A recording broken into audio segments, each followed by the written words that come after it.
الفرقة الرابعة تقابل فرقة الخوارج، وهم المرجئة الذين ينفون دخول الأعمال في الإيمان، يقولون العمل لا يدخل في الإيمان، فالإنسان مؤمن ولو لم يعمل، ولو ترك العمل كله فهو مؤمن.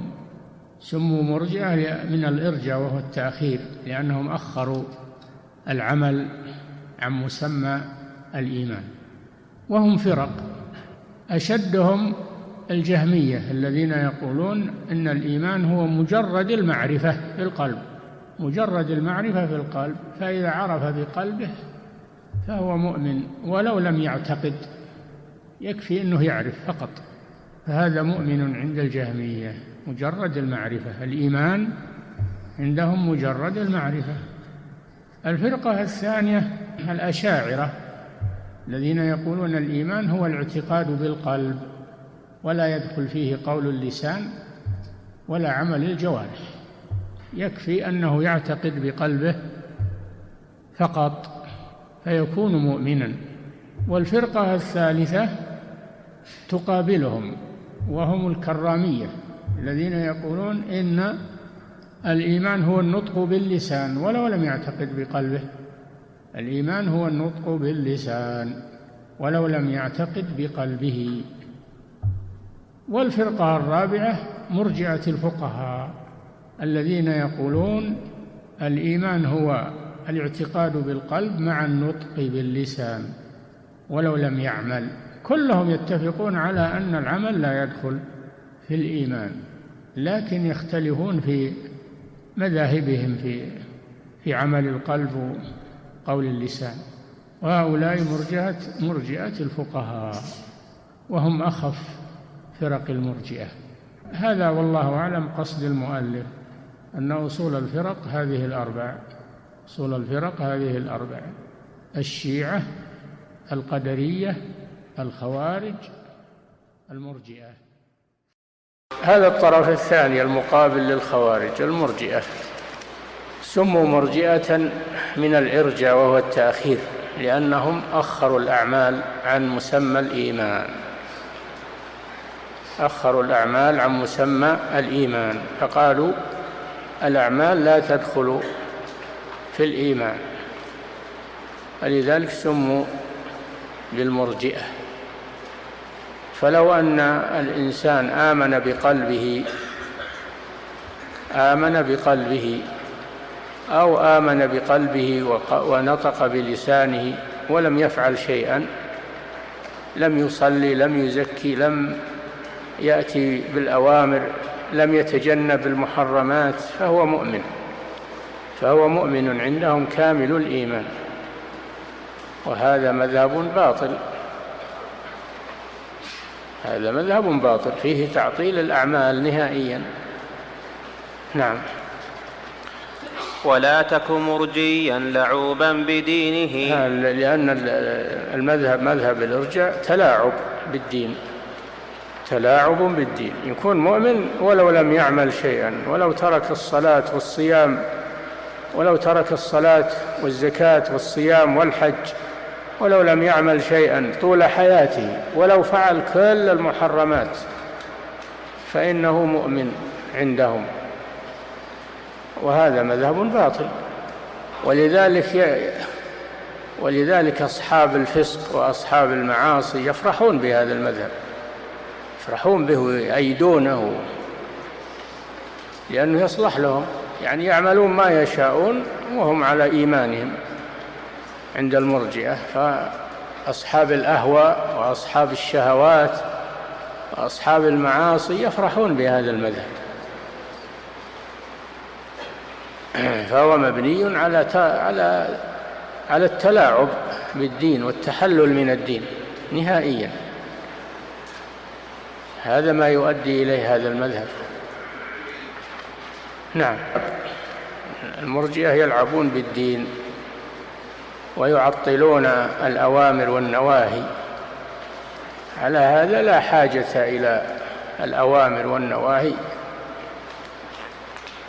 يكون هذا تلاعب بدين الله عز وجل. نعم. شيخ، هذا سائل يقول: كيف نميز المرجئة؟ يقول: كيف نميز المرجئة؟ إذا درست العقيدة وعرفتها عرفت المرجئة من غيرهم. نعم. أحسن الله إليكم صاحب الفضيلة. هذا السائل يقول: هل للإرجاء والمرجئة بقية في هذا العصر؟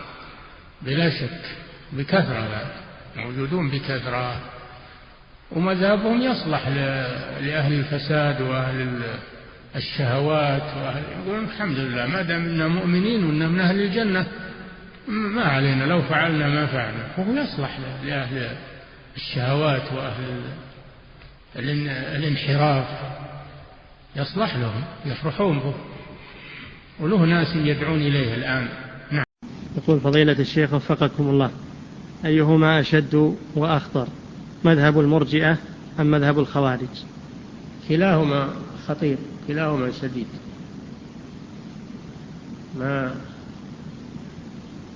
ولكن قد يكون مذهب الخوارج أخف، لأنه أقرب إلى الابتعاد عن المعاصي والحذر من المعاصي،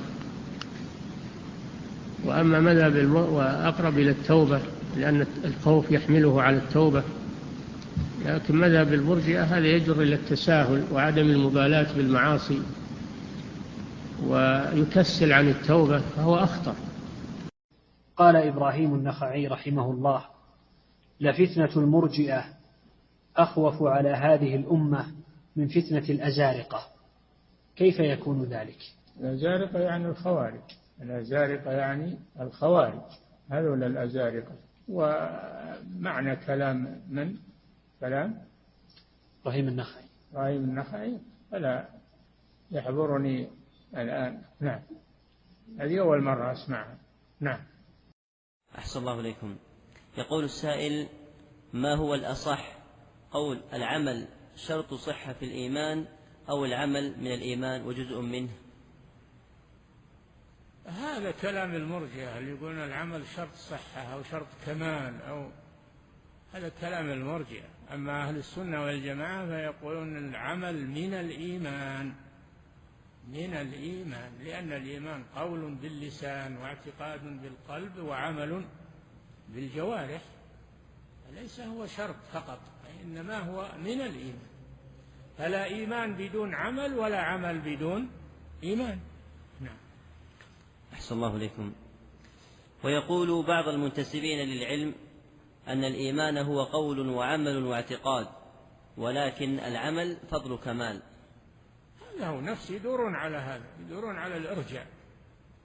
لما رأوا أن أهل السنة مجمعون على أن الإيمان قول باللسان واعتقاد بالقلب وعمل بالجوارح، قالوا إيه صحيح، لكن العمل شرط كمال، ما هو بأساسي، إنما هو شرط كمال فقط.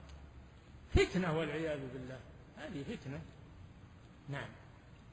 اسمها على من بعثها، هذه فتنة ما كانت تعرف في هذه البلاد أبدا إلا لما جاء بعض المتعالمين فنشر هذه الفتنة بينهم. نعم. أحسن الله إليكم. ويقولون أن للإمام أحمد رواية في ذلك. يكذبون على الإمام أحمد.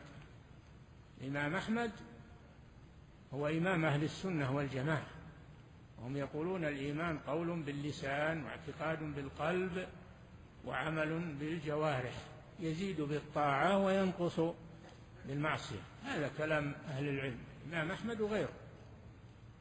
فإن وجدوا كلمة مشتبهة أخذوا بها ولا يردون الكلام الواضح الفصيح، ما يردون كلام العالم بعضه على بعض، يقطعون ما يوافق هواهم ويحتجون به، يقولون قال فلان كذا، وهم ما استكملوا كلامه ولا فهموه.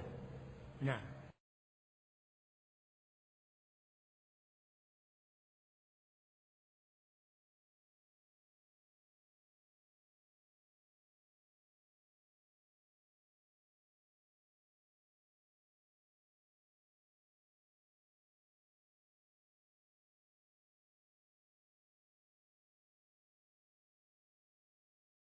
الشيخ هذا سائل يقول: من قال بأن تارك العمل بالكلية مؤمن، هل ذلك من أقوال المرجئة؟ نعم، هذا هو نص قول المرجئة. المرجئة ما يعترفون بالعمل. الإيمان عندهم قول واعتقاد فقط، ولا يدخلون العمل فيه. نعم. ظهر في هذه الأيام في شبكة الآن كتاب بعنوان دلائل البرهان، يقرر كاتبه أن تارك الأعمال الجوارح مسألة خلافية بين أهل السنة، فلا يجوز الإنكار والتبديع، فما قولكم؟ هذا في الواقع هو قول المرجئة. هذا قول المرجئة الذين يجعلون الأعمال مكملة وليست شرطا في صحة الإيمان. يعني يقولون إذا آمن الإنسان بقلبه ما صلى ولا صام ولا اعتمر ولا حج وفعل المحرمات، هذا مؤمن تماما، وهذا ما هو صحيح. هذا السؤال وهو الأخير يقول: انتشر عندنا في بلادنا من يقول إن تارك أعمال الجوارح مسألة خلافية بين أهل السنة والجماعة، هل هذا القول صحيح؟ كذاب، هذا ما فيه خلاف بين أهل السنة والجماعة. إن الأعمال إنها من الإيمان، ولا يصح إيمان بدون عمل، كما لا يصح عمل بدون إيمان، فهما متلازمان. هذا قول أهل السنة والجماعة، أن الإيمان قول باللسان واعتقاد بالقلب وعمل بالجوارح، يزيد بالطاعة وينقص بالمعصية. ولو قدر إن فيه خلاف من بعض أهل السنة فإن العبرة بما قام عليه الدليل وعليه أكثر أهل السنة، ويعتبر هذا قولا شاذا مخالفا لا يعتبر يحتج به. نعم. أحسن الله إليكم فضيلة الشيخ، هذا سائل يقول: حديث الرجل الذي دخل النار في ذباب، هل يؤخذ منه عدم العذر بالجهل في مسائل الشرك في العبادة، لأن هذا الرجل كان جاهلا ولم يعذر ودخل النار؟ الظاهر أن الإرجاء متمكن من بعض الحاضرين. الحديث ما فيه هذه الأمور. حديث واضح في أن الرجل ذبح لغير الله، آثر السلامة على عقيدته، فكان من أهل النار.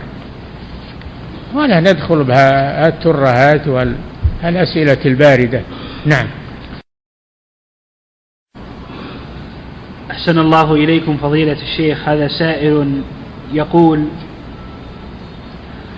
خرج علينا أقوام يتنزهون عن تكفير من يسجد لغير الله ومن يذبح لغير الله، بحجة أنه لا بد من سؤال الشخص عن سبب فعله لهذا الشيء، وأننا نحكم على الظاهر. من سجد لغير الله حكمنا عليه بالكفر بناء على ظاهره، وأما ما في القلوب فلا يعلمه إلا الله سبحانه وتعالى.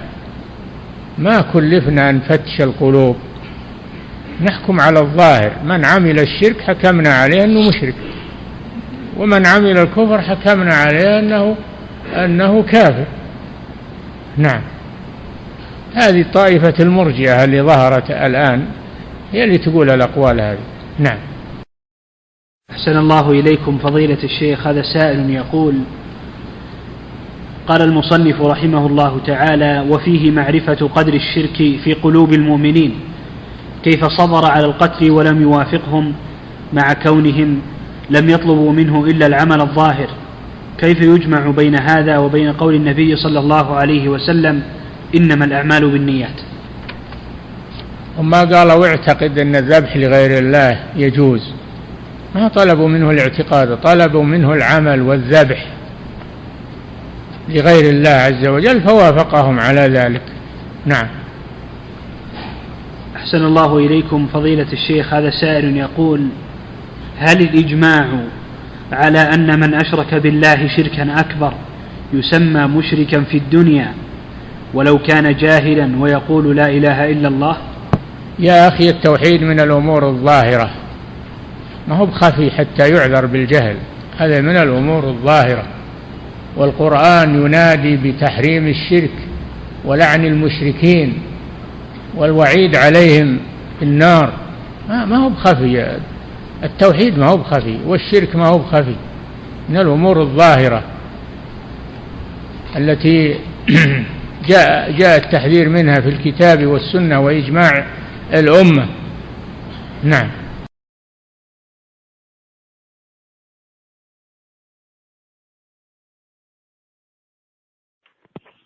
نعم.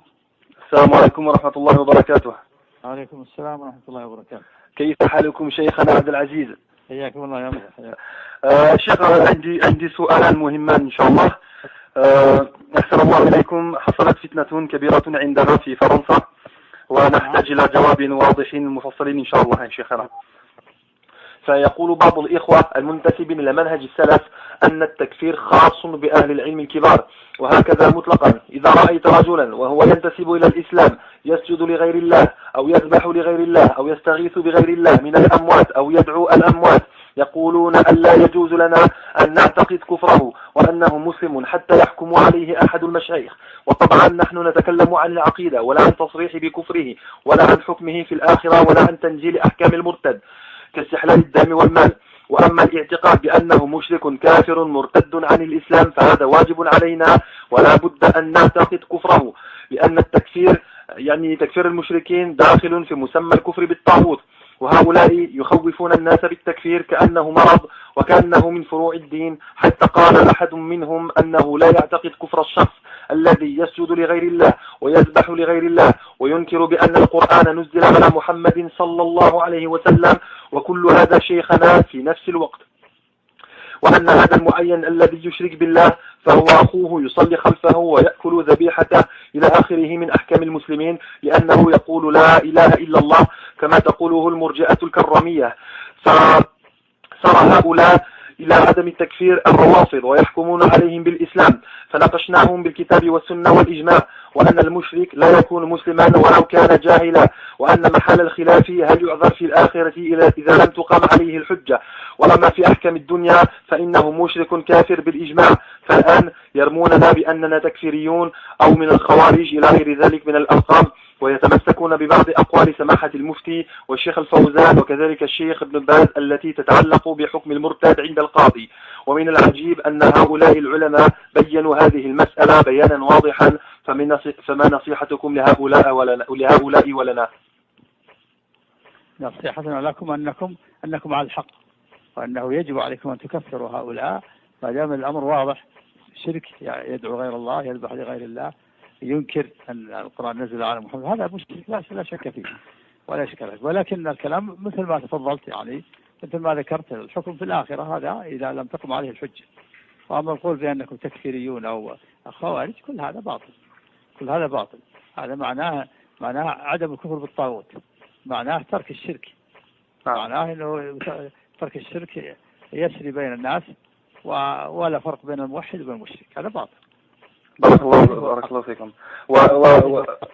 والشيخ عفوا نعم، ولا يقولهم يقول لكم تكفيريون أو خوارج، هذا ما يضركم. هذا الرسول قالوا عنه ساحر وشاعر وكاهن ولا يضر، الألقاب ما تضر.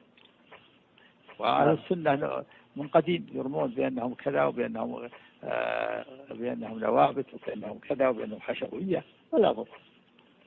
هذا مسألة النبذ بالألقاب هذا قديم، لا يضركم ما دمتم على الحق، فلا يضركم قول هؤلاء ولهم انكم تكفرون الخارج، ما يضركم. وهؤلاء شيخنا كيف نعاملهم؟ لأننا أتيناهم بالكتاب والسنة وأقوال العلماء السابقين والمتأخرين ولا يريدون أن يرجعوا إلى الحق. قولهم ارجعوا إلى العلماء، ارجعوا إلى العلم في المملكة واسألوهم.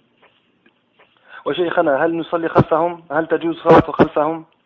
والله ما سألت عارفين، إذا كانوا هكذا ما يكفرون المشركين فلا يصلى خلفهم إن شاء الله، لأن يكفر بالطاغوت. إن شاء الله. حياكم الله شيخنا، حفظكم الله. السلام عليكم ورحمة الله وبركاته. السلام ورحمة الله وبركاته. والناس في مسألة هذه النواقض على طرفي نقيض. أو تقول الناس ثلاثة أقسام: طرفان ووسط. طرفان ووسط. الطرف الأول الذين يغالون في التكفير والحكم على الناس بالكفر، يغالون في التكفير ويكفرون الناس من غير روية ومن غير فقه ومن غير معرفة، وهذا مبدأ الخوارج.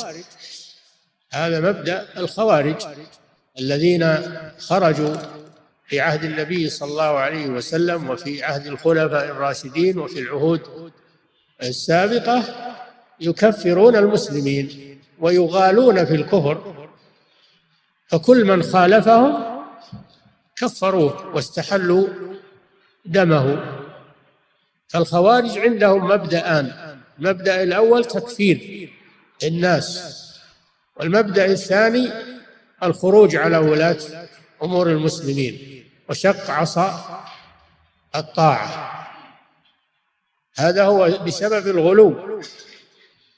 وأخذوا النصوص التي تدل على الكفر أو على الشرك، أخذوها على ظاهرها دون أن يجمعوا بينها وبين النصوص الأخرى.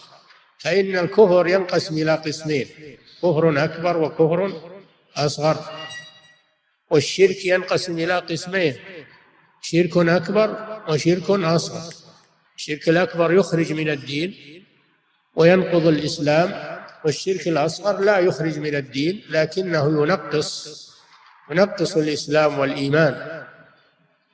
هم لا يفرقون بين هذا وهذا، ليس عندهم كفر أصغر ولا شرك أصغر، إنما الكفر عندهم شيء واحد، كل خروج من الدين، والشرك كل خروج من الدين، ما في أصغر وأكبر. وأخذوا بظواهر النصوص وتركوا النصوص الأخرى التي تفصل هذه الأمور وتقسمها إلى قسمين لعدم فقههم وعدم معرفتهم بالدين وعدم تمكنهم من العلم، فصاروا يكفرون الناس ويبالغون في التكفير من غير فقه ومن غير روية، ويطبقون النصوص على غير محلها، لأن ما عندهم فقه، ليس عندهم فقه، مجرد قراء يقرؤون ولا يفهمون المعنى ويطبقون على الناس. هؤلاء هم الخوارج، ولهم ورثة الآن مع الأسف لهم ورثة ممن يكفرون الناس ويغالون في التكفير ويستحلون الدماء بحجة أن هؤلاء كفار. لهم ورثة الآن من شبابنا ومن جهالنا ومتعالمين. هذا طرف. الطرف الثاني المرجئة الذين يقولون الإيمان بالقلب، الإيمان بالقلب ولا يدخل فيه العمل، وبعضهم يقول لا يدخل فيه القول وإنما يدخل الإيمان في القلب، وأما العمل فلا يدخل. فلو إذا صار مؤمن بقلبه ولو عمل ما عمل فإنه لا يكفر. يقولون لا يضر مع الإيمان معصية كما لا ينفع مع الكفر طاعة. هذا مبدأه.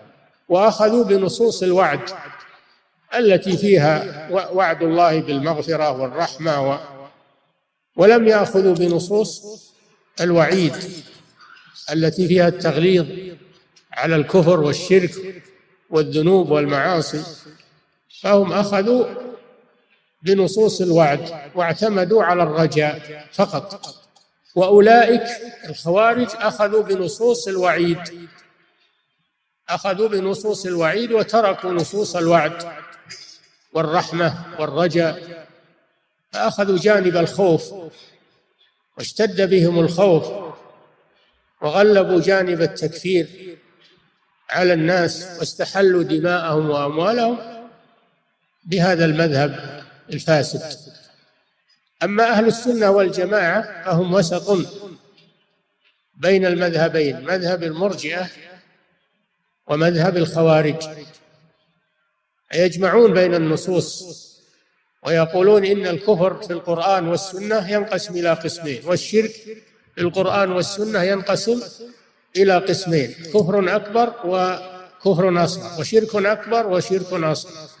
الشرك الأكبر والكفر الأكبر يخرجان من الملة، والشرك الأصغر والكفر الأصغر لا يخرجان من الملة، لا يخرجان من الملة خلافا للخوارج، ولكنهما ينقصان الإيمان خلافا للمرجئة اللي يقولون الإيمان كامل ولو لم يفعل شيئا، ولو جاء بجميع المعاصي ما يضر.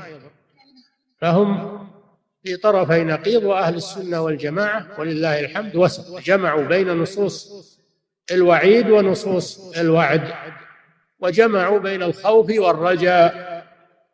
لم يأخذ الرجاء فقط كما أخذته المرجئة، ولم يأخذ الخوف فقط كما أخذته الخوارج. يقولون من عبد الله بالخوف فقط فهو خارجي، ومن عبد الله بالرجاء فقط فهو مرجي، ومن عبد الله بالحب فقط فهو صوفي، ومن عبد الله بالخوف والرجاء والحب والرغبة والرهبة فهو موحد. فهذا هو التفصيل في هذه المسألة العظيمة.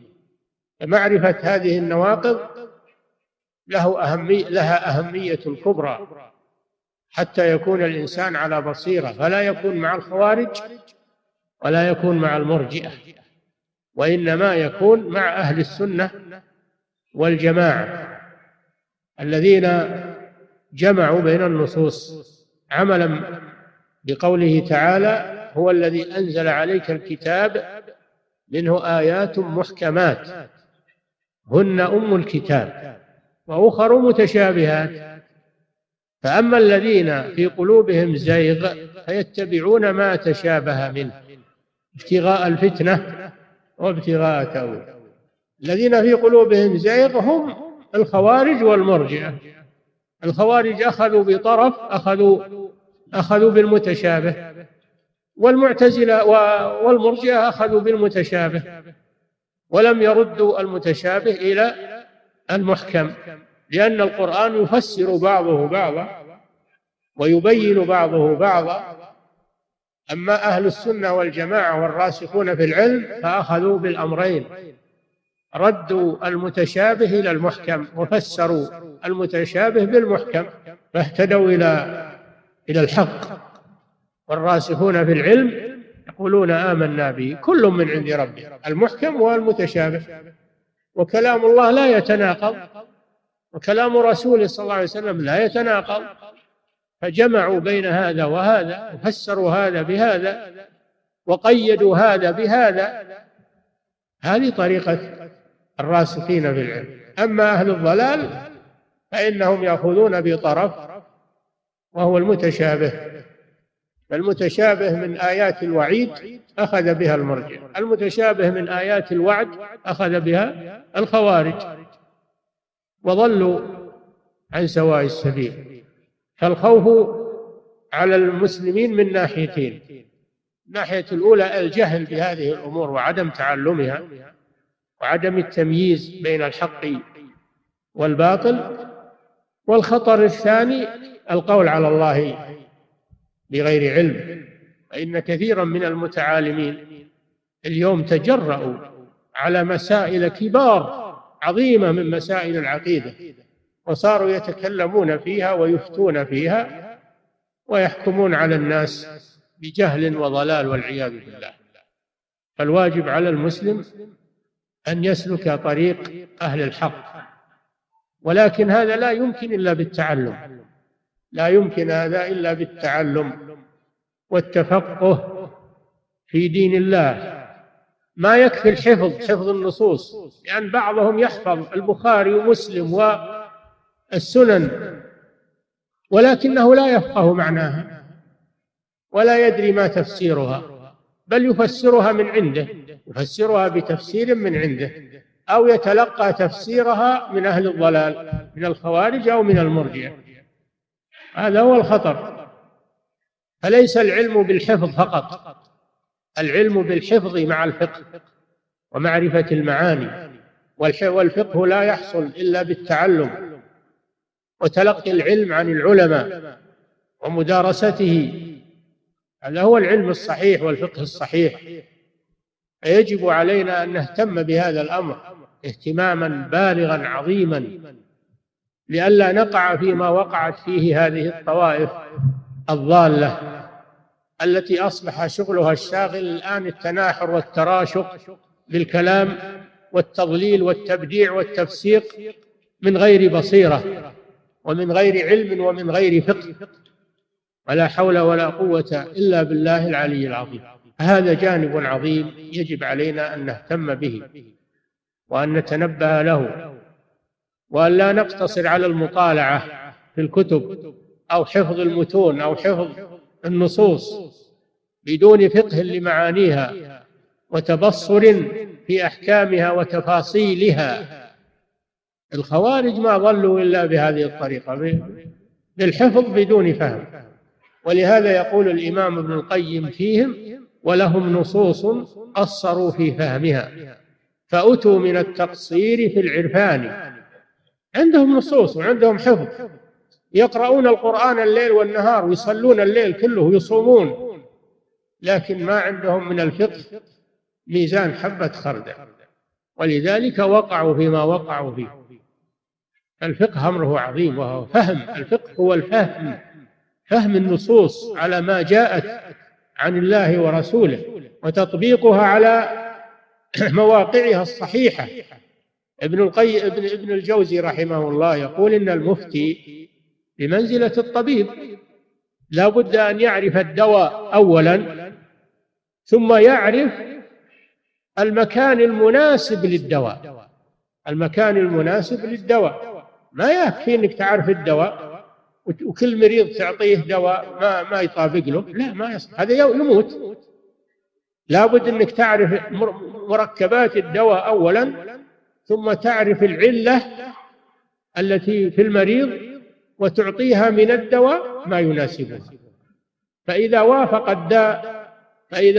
الدواء الداء نفع بإذن الله، وإذا لم يوافق الداء ضر. فالعالم والمفتي بمنزلة الطبيب مع المرضى، لا بد من أمرين: أن يعرف الدواء وأن يعرف مواقع الدواء، ويعطي كل مريض ما يناسبه من هذا الدواء. وهذا تمثيل صحيح إذا تأملته، ولكن هذا يحتاج إلى فقه، إلى بصيرة. إخواننا ما هم تعلمين ولا هم جالسين للتعلم، بل ما يرون الناس شيء ولا يرون العلماء شيء. هذه المصيبة، ويرون أنهم هم أفهم من العلماء. بهذا وقعوا فيما وقعوا فيه، ولا حول ولا قوة إلا بالله. هذه طريقة الخوارج من الأول. الخوارج كفروا الصحابة ورأوا أن الصحابة ليسوا على حق، وأنهم ما يفهمون، وأنهم ما يغارون لله ولا ينكرون المنكر، فوقعوا فيما وقعوا فيه. الخطر اليوم عظيم جدا. نقول الحمد لله الشباب عندهم إقبال على الدين وعندهم صحوة كما يقولون، ولكن إن لم ترشد هذه الصحوة وهذا الإقبال صارت ضارة بدل أن تكون نافعة. لا بد من ترشيدها، ولا بد من تصحيحها، ولا بد من تفقيهها في دين الله حتى تكون صحوة على بصيرة وعلى علم وعلى فقه. وإلا فإن هذه الصحوة ستضر المسلمين إن لم يتنبهوا لها ويرشدوها ويفقهوا شبابهم وإخوانهم في دين الله عز وجل. نعم، يكفي نقف عند هذا.